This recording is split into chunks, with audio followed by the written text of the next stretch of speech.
জ্বালানি সংগ্রহে আছো রাজধানীর দেশের বিভিন্ন পাম্পে দেখা গেছে দীর্ঘ লাইন। তেলের অপেক্ষায় দীর্ঘ লাইন আর ঘন্টার পর ঘন্টা অপেক্ষায় নাভিশ্বাস উঠছে চালকদের। গ্রাহক পর্যায়ে জ্বালানি তেল সরবরাহ নিশ্চিতে বেশিরভাগ পাম্পে নিয়োগ করা হয়েছে ট্যাগ অফিসার। সকাল থেকে রাজধানীর পাম্পগুলোতে জ্বালানি তেলের জন্য যানবাহনের দীর্ঘ সারি।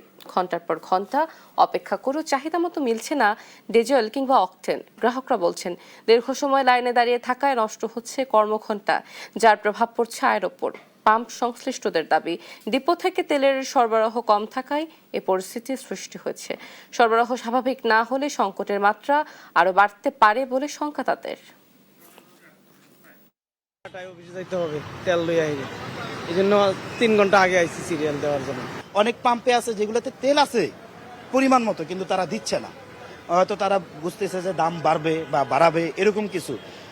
এই সিন্ডিকেটটা যদি সরকার ভাঙতে পারে বা এই সিন্ডিকেটের বিপক্ষে যদি কোনো কাজ করতে পারে, করতেছে, আরেকটু যদি সচেতন হতে পারে তাহলে হবে। আর দ্বিতীয় কথা হলো যে আসলে আমরা যে মানুষ, আমাদেরকে মানুষ হতে হবে, এটা হলো সর্বপ্রথম কথা।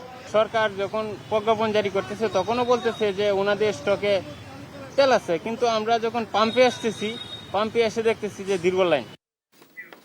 দর্শক, রাজধানীর ফিলিং স্টেশনগুলোর জ্বালানি পরিস্থিতি নিয়ে জানাতে এবার যুক্ত হচ্ছেন সহকর্মী ফসলে আদিত্য। যুক্ত হচ্ছি আদিত্য, নিশ্চয়ই শুনতে পাচ্ছেন আমাকে। পাম্পে জ্বালানির সংকট আছে কিনা এবং কি বলছেন চালকরা, কি বলছেন পাম্প সংশ্লিষ্টরা, জানাবেন।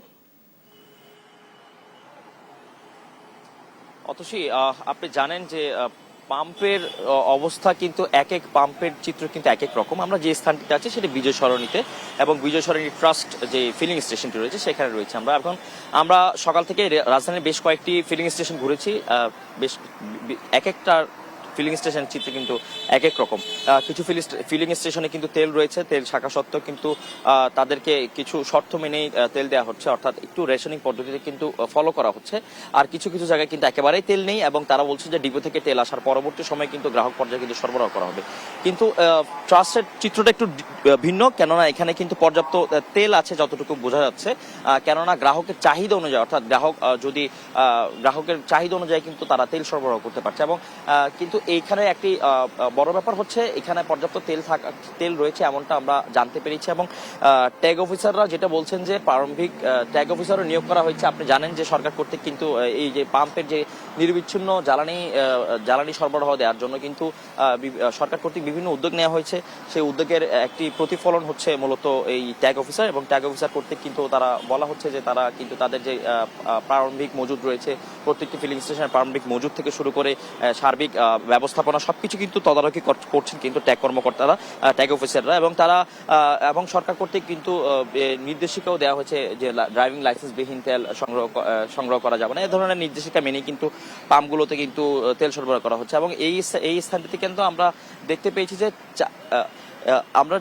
যে চাপ রয়েছে। এবং এই যে দীর্ঘ অপেক্ষা, অর্থাৎ তেল যারা নিতে এসেছেন, এই দীর্ঘ অপেক্ষা কিন্তু রয়েছে, এবং যার কারণে কিন্তু ভোগান্তিতে পড়ছে সাধারণ মানুষ। এবং আপনাকে যদি অপেক্ষার কথাটা একটু বলি, যে এই স্টেশনটি বিজয় সরণিতে অবস্থিত, এবং এখানে যারা তেল সংগ্রহ করতে এসেছেন তারা কিন্তু তাদের যে দীর্ঘ লাইন, সেই লাইন গিয়ে থেকেছে কিন্তু মহাখালী পর্যন্ত, অর্থাৎ এই 1-1.5 কিলোমিটার সড়ক জুড়ে কিন্তু তারা ঘন্টার পর ঘন্টা অপেক্ষা করে কিন্তু তাদের যে প্রয়োজনীয় যে তেল রয়েছে সেটি সংগ্রহ করছেন। তবে সার্বিক চিত্র ছিল এইটাই, রাজধানীর জ্বালানি পরিস্থিতির সার্বিক চিত্র কিন্তু কিছুটা স্বাভাবিক আগের চেয়ে হয়েছে। এবং বেশ কিছু পাম্পে কিন্তু এখন তেলের যে সরবরাহ সেটি কিন্তু বিরাজমান রয়েছে। অতসী।